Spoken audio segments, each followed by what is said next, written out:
पृथ्वी रे जीवन परिभाषा सबुबले पानी उपरे निर्भर करि आसिछे। विज्ञान पुस्तक ठारू आरंभ करी महाकाश अभियान पर्यंत सबुठी विश्वास करा जाइछि जे जेउठारे पानी अछि सेठारे जीवन संभावना अछि। किंतु एबे एक नुआ अध्ययन ए चिंताधारा को हलाई दैछि। अमेरिकार मासाचुसेट इंस्टीट्यूट ऑफ टेक्नोलॉजी रो वैज्ञानिक माने दाबी करिसेंति जे एलियन दुनिया रे पानी आवश्यक नाही, अन्य किछि मध्य जीवन को समर्थन करि पारे। जीवन पानी रे नुहे सल्ट रे समृद्ध होई पारे। गवेषणा कहूछि जे किछि प्रकार लवण तरल रूप में रही मध्य जीवन पाई आवश्यक परिवेश जोगाई पारे। एगुड़िक आयनिक तरल कहुए। एगुड़िक 100 डिग्री सेल्सियस तले मध्य तरल रही पारिबे एवं विभिन्न तापमात्रा और चापरे स्थिर रही पारिबे। प्रोटीन भली जीवन सूचक अणु एथिरे उपस्थित रही पारिबे। यह आविष्कार अर्थ हेउछि जे जेउ ग्रह गुड़िक अत्यधिक गरम किंबा जल को तरल अवस्था रे रखिबा पई अत्यधिक कम वायुमंडलीय चाप सेगुड़िक मध्य जीवन पाई एक स्थान होई पारे। वासयोग्य अंचल एक नुआ परिभाषा अध्ययन मुख्य गवेषक डॉक्टर रचना अग्रवाल कहती आमे जीवन पाई पानी को आवश्यक बोली भाबू, कारण पानी बिना पृथ्वी रे जीवन रही पारिबो नाही। किंतु वास्तव रे आमको केवल एक तरल आवश्यक जो जीवन मेटाबॉलिक प्रक्रिया घटी पारिबो। जदि आमे एथिरे आयनिक तरल पदार्थ को शामिल करूँ तेबे ब्रह्मांड रे वासयोग्य ग्रहर संख्या बहुगुण वृद्धि पाई पारिबो। ए तरल पदार्थ पृथ्वीर केउठारे मिले? आयनिक तरल प्रायतः पृथ्वी रे प्राकृतिक भाव में मिले नाही। यह अधिकांश शिल्प रे उत्पादित हुए तथा एक अनन्य व्यतिक्रम अछि। एही तरल दुईटी भिन्न प्रजातिर पिंपुड़ी विष मिश्रण द्वारा प्राकृतिक भाव गठित हुए। परीक्षागार में परीक्षण किपरि करा जायथिला जदि आमे देखिबा वैज्ञानिक माने केउ परिस्थिति रे आयनिक तरल पदार्थ निजे गठन करि पारिबे ताहा बुझिबा पई अनेक परीक्षण करथिले। से माने विभिन्न तापमात्रा एवं चापरे 30 प्रकार नाइट्रोजेन युक्त जैव यौगिक सहित सल्फ्यूरिक एसिड मिश्रण करथिले।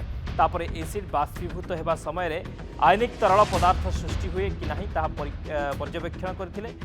पूर्व गवेषणार जनापड़ी जे किछि जैव यौगिक सल्फ्यूरिक एसिड रे मध्य स्थिर रही पारे। एथर वैज्ञानिक माने सेगुड़िक बासाल्ट पत्थर उपरे मध्य रखिछंती जहाँ अनेक ग्रहर पृष्ठ रे मिलता है। प्रत्येक परिस्थिति रे तरल हो जाए।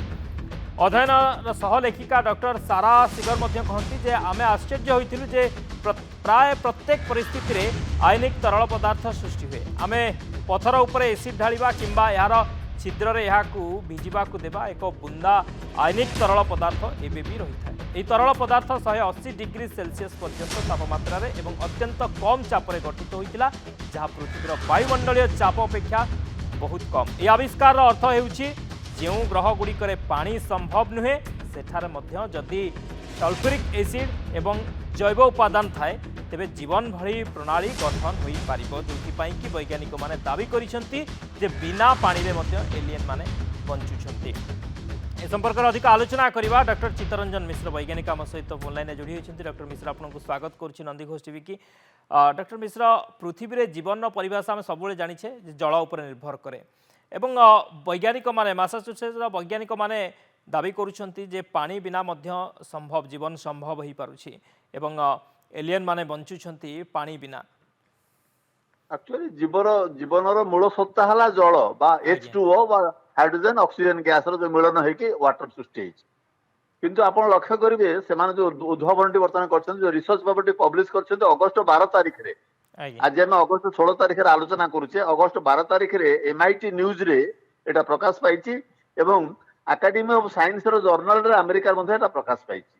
ए होछि 11 तारिख रे 11 तारिख रे घटना 12 तारिख रे घटना एई मास रे घटना।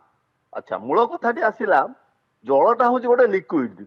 जलर 3टा प्रकार भेद अछि। आपण जानछन्ते लिक्विड स्टेज रे अछि, गैस स्टेज रे अछि, सॉलिड स्टेज रे अछि। जेते जलटा सॉलिड स्टेज को दिया बरफ कहि थाओ गैस हे गेला बाष्पीय हो जाइथे जनरली लिक्विड स्टेज रे था नॉर्मल टेम्परेचर रे। सेमाने कहउछन्ते हायर टेम्परेचर रे लो प्रेशर रे अन्य ग्रह रे इन जो पदार्थ अछि जाउसन कहउछन आयोनिक फ्लूइड बा आयोनिक लिक्विड बा सॉल्टी फ्लूइड अछि जोटा कि सृष्टि हेछि सेही ग्रह रे वोल्केनिक इरप्शन रे। हमर पृथ्वी पृष्ठ रे वोल्केनिक इरप्शन हुए वोल्केनिक इरप्शन रे सल्फ्यूरिक ऑक्साइड गैस मध्ये बाहर ता देहरु सल्फ्यूरिक ऑक्साइड फ्लूइड ता बाहर ତା ସାଙ୍ଗରେ ବିଭିନ୍ନ ଅର୍ଗାନିକ କମ୍ପାଉଣ୍ଡ ମଧ୍ୟ ଯାଏ ଏଇ ପୃଥିବୀ ଗ୍ରହରେ ବିଭିନ୍ନ ଭଲକାନିକ ଇରେକ୍ସନ ସମୟରେ ବାୟୁମଣ୍ଡଳରେ ସଲଫୁରିକ ଏସିଡ ର ଲିକ୍ୱିଡ ଏବଂ ଗ୍ୟାସୋସ ଷ୍ଟେଜରେ ସେଟା ଆଭେଲେବୁଲ ଥାଏ ଏବଂ ତା ସାଙ୍ଗରେ ଆପଣ ଅର୍ଗାନିକ ମ୍ୟାଟର୍ସ ମଧ୍ୟ ତା ଦେହରେ ଥାଏ ଅର୍ଗାନିକ କମ୍ପାଉଣ୍ଡ ଅର୍ଗାନିକ ମଲିକ୍ୟୁଲ ମଧ୍ୟ ଥାଏ ସେମାନେ ଭାବୁଛନ୍ତି ସେମିତି ଘଟଣା ହয়তো ସେଇ ବିଭିନ୍ନ ଗ୍ରହରେ ଘଟିଛି ଭଲକାନିକ ଇରେକ୍ସନ ହେଇକି ସଲଫରିକ ଅକ୍ସିଜେନ ବାହାରିଛି ଏବଂ ସଲଫରିକ ଅକ୍ସିଜେନ ଧୀରେ ଧୀରେ ଅର୍ଗାନିକ କମ୍ପାଉଣ୍ଡ ଅଛି ଏବଂ ସେଟା ଧୀରେ ଧୀରେ ପ୍ରେସିପିଟେଟ କରି ଯାଇକି ସେ ଯୋଉ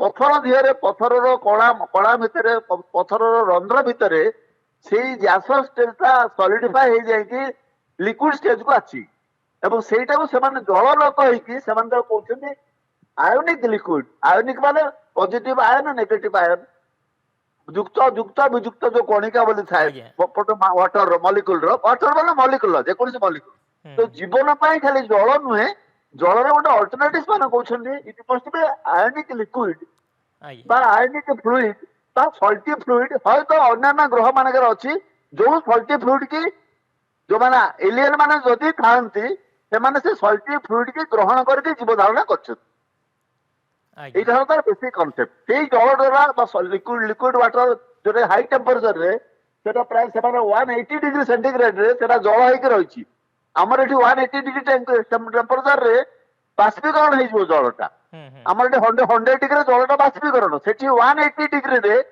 জলটা লিকুইড জল হইকি রয়েছে জল মানে এই যে ফ্লুইডটা লিকুইড ফ্লুইডটা আয়নিক ফ্লুইডটা সেটি 180 ডিগ্রি সেন্টিগ্রেড রে লো প্রেসর রে লিকুইড ফর্মରେ ଅଛି ଯୋଉଟାକୁ ଏଲିଏନ ମାନେ ଗ୍ରହଣ କରିକି ଜୀବ ଧାରଣ କରିଛନ୍ତି ବୋଲି ସେମାନେ କହୁଛନ୍ତି ସମ୍ଭାବନା ଅଛି ବୋଲି କହୁଛନ୍ତି ଆଜ୍ଞା ଯଦି এই লিকুইড को গ্রহণ କରି এলিয়েন মানে জীবন ধারণ କରୁଛନ୍ତି বা এভଳି କିଛି ସମ୍ଭାବନା ଅଛି ବୋଲି ସେମାନେ ଅନୁମାନ ସମ୍ଭାବନା ଅଛି ଆଜ୍ଞା ତେବେ ମନୁଷ୍ୟ ମଧ୍ୟ এই লিকুইড ରେ ବଞ୍ଚିବା ସମ୍ଭାବନା ତା ଉପରେ ମଧ୍ୟ ଅଧିକ ଗବେଷଣା ପୃଥିବୀ ପୃଷ୍ଠରେ ଅଛି ନା ନାହିଁ ସେମାନେ ଆବିଷ୍କାର କରିଛନ୍ତି ପୃଥିବୀ ପୃଷ୍ଠରେ ଏଇ ଲିକୁଇଡଟା ଜେନେରାଲି ଆମେ ଲାବୋରେଟୋରୀ ମାନଙ୍କରେ ସିନ୍ଥେସିସ୍ କରିକି ତିଆରି କରୁ କିନ୍ତୁ ପ୍ରାକୃତିକ ଉପାୟରେ ସେମାନେ କହୁଛନ୍ତି ପିମ୍ପୁଡି ମାନେ ତାଙ୍କର ଯୋଉ ଲିକୁଇଡ କ୍ଷରଣ କରନ୍ତି ଶରୀରରୁ ଗୋଟେ ବିଷ ଭଳିଆ ଲିକୁଇଡ ସେ ଲିକୁଇଡ ବିଷ ଭଳିଆ ଲିକୁଇଡ ଦିହରେ ସେଇ ଯୋଉ ତରଳ ପଦାର୍ଥଟା ବା ଆୟନିକ ଫ୍ଲୁଇଡଟା ଅଛି ବୋଲିକି ସେମାନେ ଗବେଷଣା କରି ପାଇଛନ୍ତି ତ ପୃଥିବୀ ପୃଷ୍ଠରେ ସେଇ ଯୋଉ ଆୟନିକ ଲିକୁଇଡ ମଧ୍ୟ ଅଛି କିନ୍ତୁ ପ୍ରାକୃତିକ ଉପାୟରେ ବହୁତ କମ ଅଛି ପିମ୍ପୁଡିରୁ ଯୋଉ ଲବଣାକ୍ତ ବାହାରେ ପିମ୍ପୁଡିର ଲିକୁଇଡ ସିକ୍ରେସନ କରେ ସେଇଥିରେ ଏଇଟା ଅଛି କିନ୍ତୁ ପ୍ରାକ୍ଟିକାଲି ଆଉ କୋଉଠି ଆଭେଲେବୁଲ ନାହିଁ ପ୍ରାକୃତିକ ଉପାୟରେ ଆଭେଲେବୁଲ ନାହିଁ ଖାଲି ପିମ୍ପୁଡିର ଲାଳରୁ ବାହାରେ କିନ୍ତୁ ଆମେ ତାକୁ ଲାବୋରେଟୋରୀରେ ତିଆରି କରୁ ଥ୍ରୁ ସିନ୍ଥେସିସ୍ ତେଣୁ ପୃଥିବୀ ଗ୍ରହରେ ସେଇ ଲିକୁଇଡର ଆଭେଲେବିଲିଟି ବହୁତ କମ ଅଛି ଏବଂ ସେଇଟା ହয়তো ସେଠି ବେଶୀ ଅଛି କାରଣ 180 ଡିଗ୍ରୀ ଟେମ୍ପରେଚରରେ ଜଳଟା ବା ସେ ଲିକୁଇଡଟା ବାଷ୍ପୀକରଣ ହଉନାହିଁ ଲିକୁଇଡ ହେଇକି ଅଛି ଲିକୁଇଡ ହେଇକି ଅଛି ବାଷ୍ପୀକରଣ ହଉନାହିଁ ବହୁତ ବହୁତ ଧନ୍ୟବାଦ ସାର୍ ଆଲୋଚନା ପାଇଁ ଆମ ସହିତ ଚିତ୍ତରଞ୍ଜନ ମିଶ୍ର ଡକ୍ଟର ଚିତ୍ତରଞ୍ଜନ ମିଶ୍ର ବୈଜ୍ଞାନିକ ଥିଲେ ସମ୍ପର୍କରେ ଅଧିକ ଆଲୋଚନା କରୁଥିଲେ